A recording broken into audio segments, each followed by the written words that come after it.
बिस्मिल्लाहिर्रहमानिर्रहीम। दोस्तों, civil practice में res judicata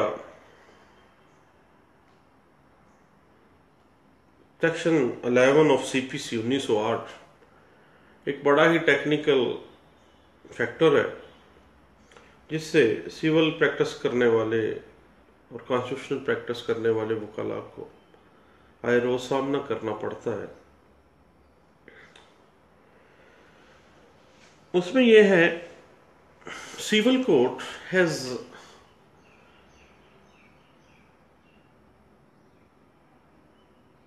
jurisdiction to try all the civil suits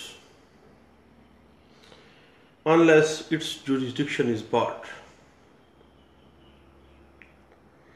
civil court की jurisdiction ultimate है, कानून कहते हैं, लेकिन कुछ रिस्ट्रिक्शंस लगा दी गई हैं कि इस तरह के सूट्स नहीं सुने जाएंगे। टेरिटोरियल जुरिस्डिक्शन का मैटर है, मालियाती जुरिस्डिक्शन का फैक्टर है, सेक्शन 10 में रेस सब जुडाइस आ जाता है और सेक्शन 11 में रेस जुडिकाटा आ जाता है। रेस सब जुडाइस और रेस जुडिकाटा सेक्शन 10 और सेक्शन 11 जो है, ये एक दूसरे से मिलते जुलते अमूर हैं।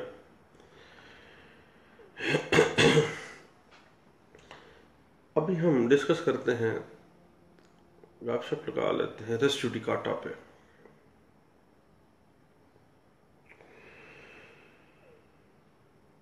रेस के मतलब है action of all kind. Judicata का मतलब है थिंग्स एडजुडिकेट,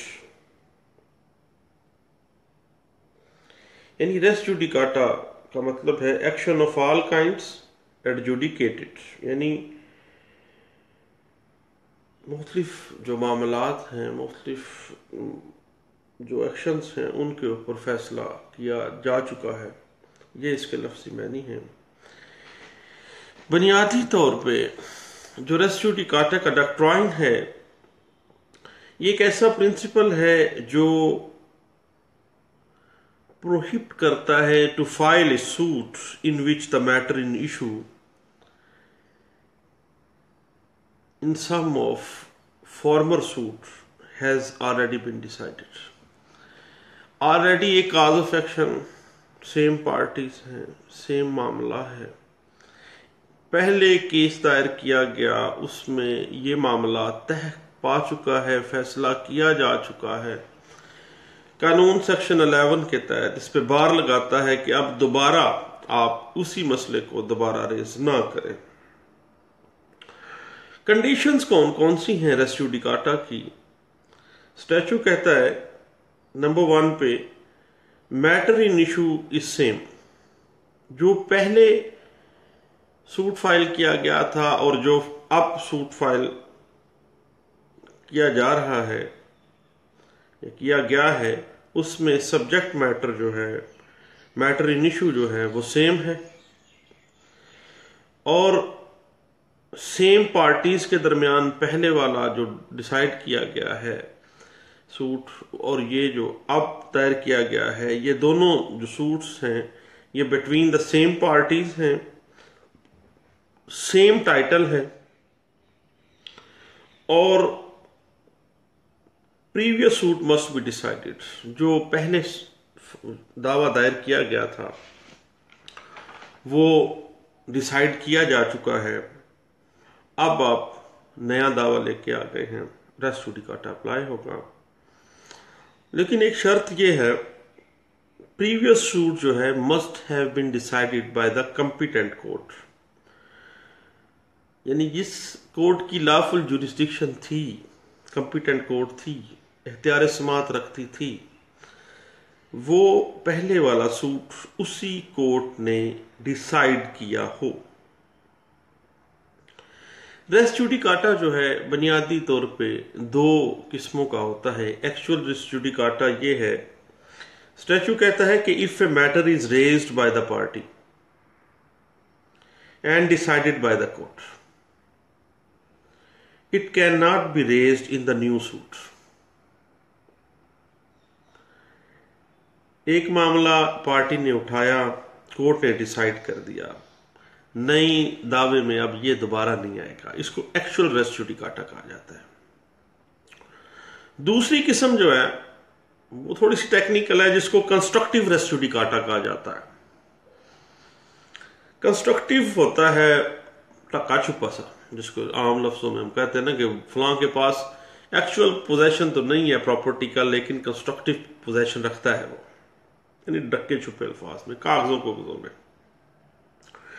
तो कंस्ट्रक्टिव रेस जुडिकाटा स्टैच्यू कहता है कि if a party has right to raise an issue but not raised by the party, party के पास राइट तो था कि वो इशू को उठाती उस सूट में, लेकिन उन्होंने नहीं उठाया।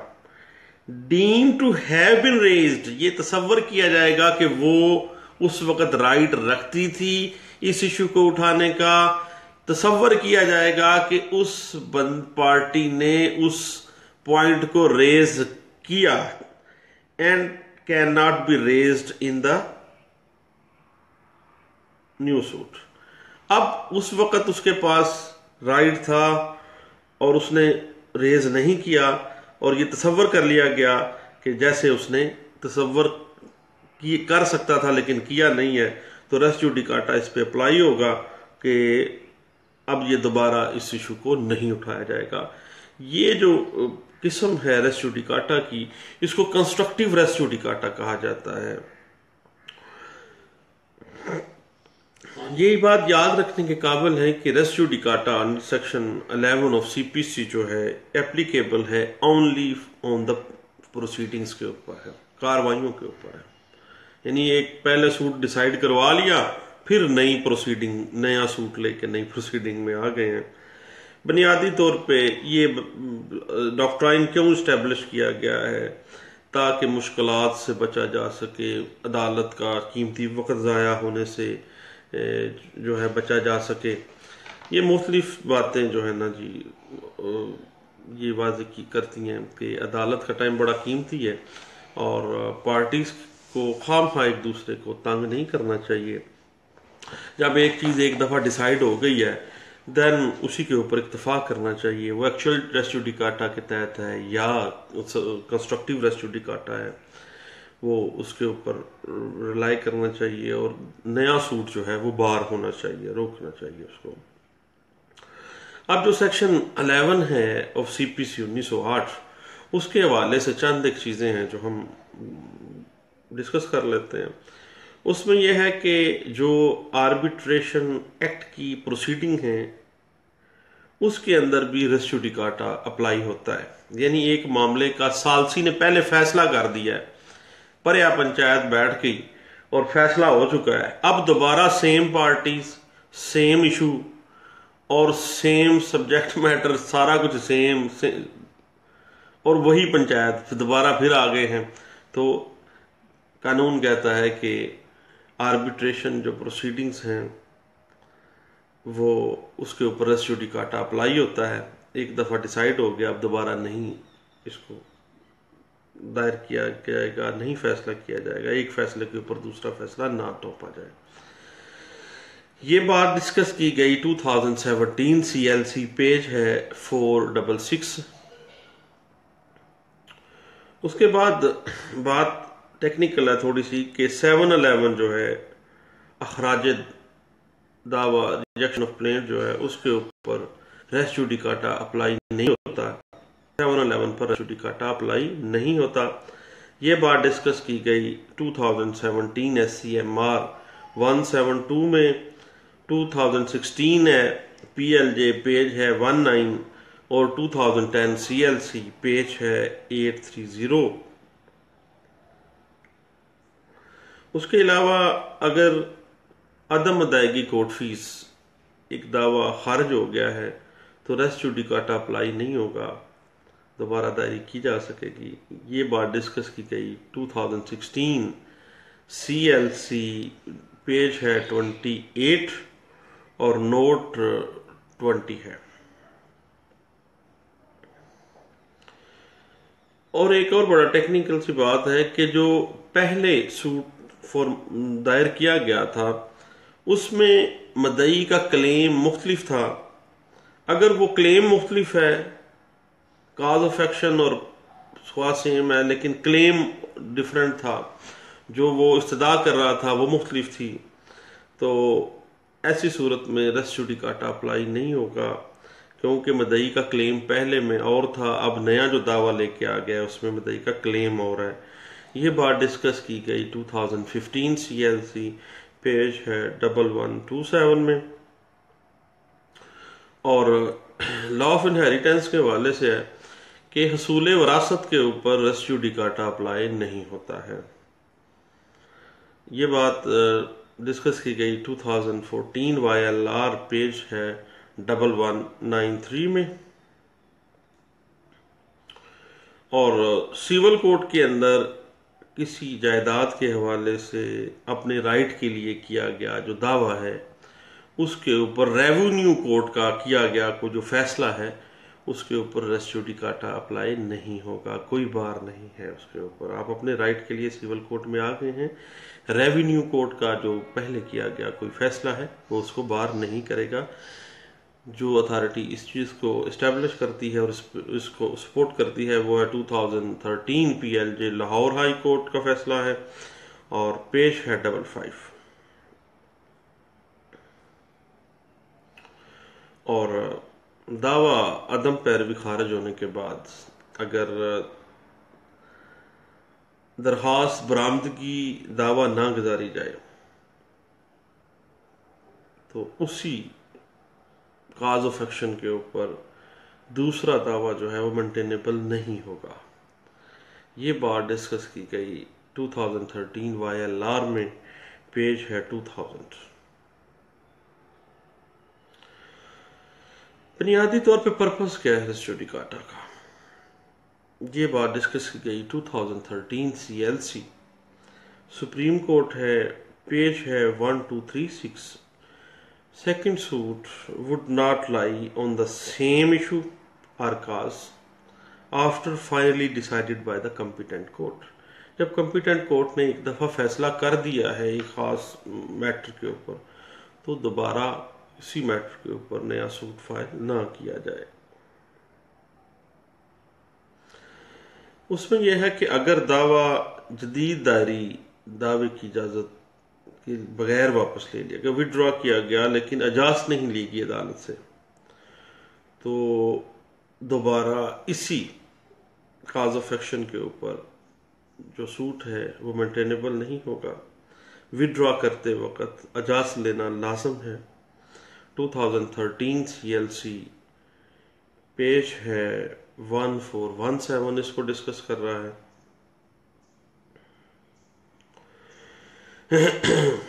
उसमें 2013 CLC 523 एक अथॉरिटी है वो डिस्कस करती है कि orders passed under the Succession Act 1925 did not operate as judicata with regard to question of title. Succession Act 1925 के तहत जो ऑर्डर पास किया गया है और वो क्वेश्चन ऑफ टाइटल के मुतल्लिक़ था तो उसके ऊपर रेस जुडिकाटा अप्लाई नहीं होगा। उसके बाद रेवेन्यू कोर्ट का जो फैसला है वो सिविल कोर्ट के अंदर रेस जुडिकाटा के तौर पर अप्लाई नहीं होगा। ये बात डिस्कस की गई 2013 CLC है, पेज है 632 और 1995 SD जर्नल है वो पेज है 100। और उसमें यह है दौरान ट्रायल इंटरम एप्लीकेशंस के ऊपर भी रेस जुडिकाटा का अतलाक होता है। ये बात डिस्कस की गई 2011 CLC पेज है 1573। और एक बड़ी अहम सी बात है कि दावा हुक्म इम्तनाई जो है उसके ऊपर रेस जुडिकाटा अप्लाई नहीं होता, कितनी दफ़ा मर्जी आ जाए। ये बात डिस्कस की गई 2011 CLC पेज है 520। और अब है मामला रेस जुडिकाटा जो है वो इशू फ्रेम किए बगैर रेस जुडिकाटा के मुतल्लिक कोई फैसला नहीं किया जा सकता, क्योंकि वाज़ेह नहीं होता। ये बात डिस्कस की गई 2011 CLC, पेज है 208। उसके बाद फैमिली में खर्चा नानो नफका जो है वो बढ़ाने के लिए, उसको इंक्रीज करने के लिए दोबारा दावा किया जा सकता है, और नानो नफका बढ़ाने के लिए दोबारा दावा दायर करना जो है इस पे रेस जुडिकाटा अप्लाई नहीं होगा। ये बात डिस्कस की गई 2010 CLC 1411 में। असल में बात ये है कि जो मुस्लिम फैमिली लॉ ऑर्डिनेंस 1961 है उस पे कानून शहादत और CPC अप्लाई नहीं होता, मां सवाए section 10 and 11 of CPC। Res judicata और रेस सबजुडाइस वाला जो डॉक्ट्राइन है वो अप्लाई होगा। इस वजह से ये सारे प्रिंसिपल इस अथॉरिटी में डिस्कस किए गए। दूसरी बात यह है कि जो पहला दावा दायर किया गया उसमें फ्री कैन का रजामंदी के साथ वापस लेने की जो एप्लीकेशन थी उसमें अंडरटेकिंग दे दी गई कि हमारे आपस में ये इशू रिजॉल्व हो गया है, हमारा कोई जो है पीछे कोई राइट बाकी नहीं रहा है और कोई मामला बाकी नहीं रहा। तो जब ये मैटर आ गया, रजामंदी हो गई, तो फिर दूसरी दफा फिर दावा लेके आ जाए रेस जुडिकाटा अप्लाई होगा। ये बात डिस्कस की गई 2008 MLD, पेज है 1259 C पेज है। और अगर new cause of action arise हो गई है किसी इशू के हवाले से तो फिर भी रेस जुडिकाटा अप्लाई नहीं होगा। इस सेम अथॉरिटी में ये बात डिस्कस की गई। और रेस जुडिकाटा के लिए पार्टीज का भी सेम होना ज़रूरी है, मैटर का सेम होना ज़रूरी है। जो पहले डिसाइड किया गया फैसला है वो डिसाइड हो चुका हो बाय द कॉम्पिटेंट कोर्ट, ये ना हो कि वो कोर्ट कॉम्पिटेंट थी नहीं जिसने ये फैसला किया था। ये बात डिस्कस की गई 2006 MLD, पेज 1 में। और अगर दावा या अपील का कोई रिजेक्शन है वो प्रीमेच्योर है, दावा प्रीमेच्योर खारिज हो गया है, अपील प्रीमेच्योर खारिज हो गई है, तो रेस जुडिकाटा अप्लाई नहीं होगा, दोबारा दावा दायर किया जा सकेगा। ये बात डिस्कस की गई 2005 SCMR, पेज है 890 है।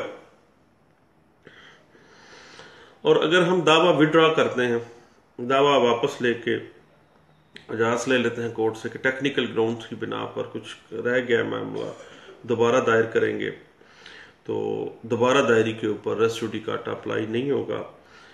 और इस हवाले से 1999 CLC है, पेज 1409 है, इस प्रिंसिपल को डिस्कस करती है। दूसरा यह है कि अगर दावा अदम पैरवी खारिज हो जाता है तो उसके ऊपर रेस जुडिकाटा अप्लाई नहीं होगा, दोबारा दायरी की जा सकेगी। ये बात डिस्कस की गई 2002 SCMR, पेज 300 में। और पार्टीशन ऑफ प्रॉपर्टी का जो सूट है उसमें रेस जुडिकाटा जो है वो बार नहीं है। ये बात डिस्कस की गई है 1998 MLD, पेज है 894 में। और ये बात बड़ी टेक्निकल सी है कि रिट पिटीशन जो हैं उसमें भी रेस जुडिकाटा अप्लाई होगा। ये बात डिस्कस की गई 1998 PLD Lahore high court, page है 1515 में।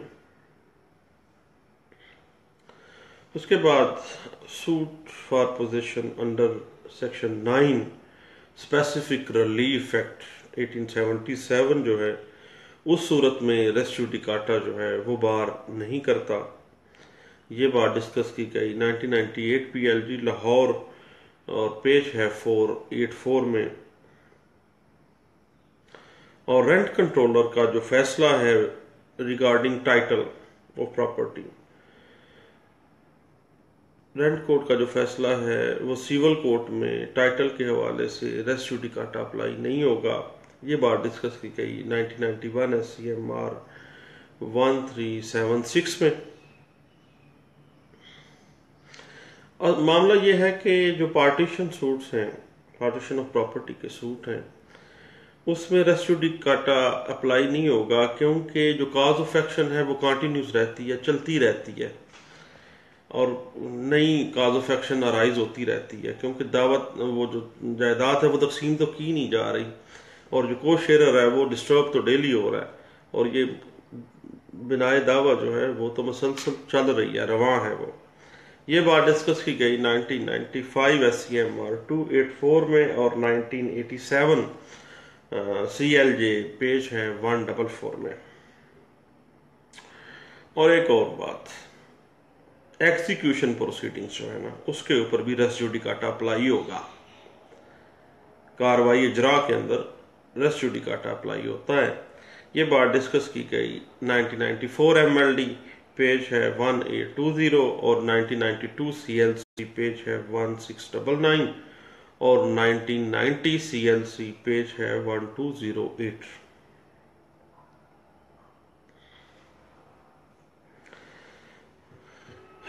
उसमें यह है, टाइटल से मुतल्लक जो रेवेन्यू कोर्ट का फैसला है वो सिविल कोर्ट पर as a res judicata apply होगा, क्योंकि रेवेन्यू कोर्ट ने टाइटल जो है वो डिसाइड कर दिया है। तो अब ये मामला रेस जुडिकाटा में फाल करेगा। ये बात डिस्कस की गई PLD 1994 पेज 249 में।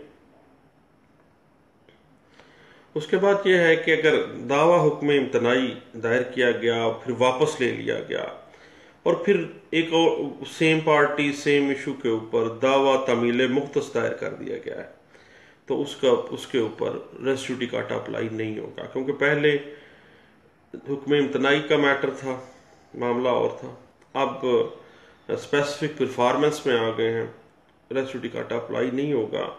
ये बात 1991 SCMR पेज 177 और 1993 CLC पेज है 2448।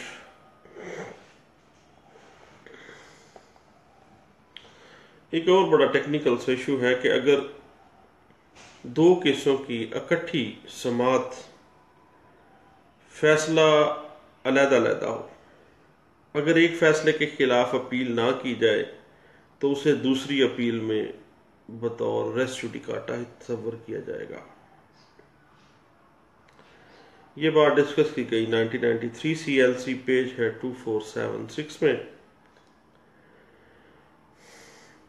और किसी एक मैटर के ऊपर अपील के अंदर किया गया फैसला जो है वो अंडर ट्रायल जो केसेस हैं उनके ऊपर रेस जुडिकाटा के तौर पे अप्लाई होगा।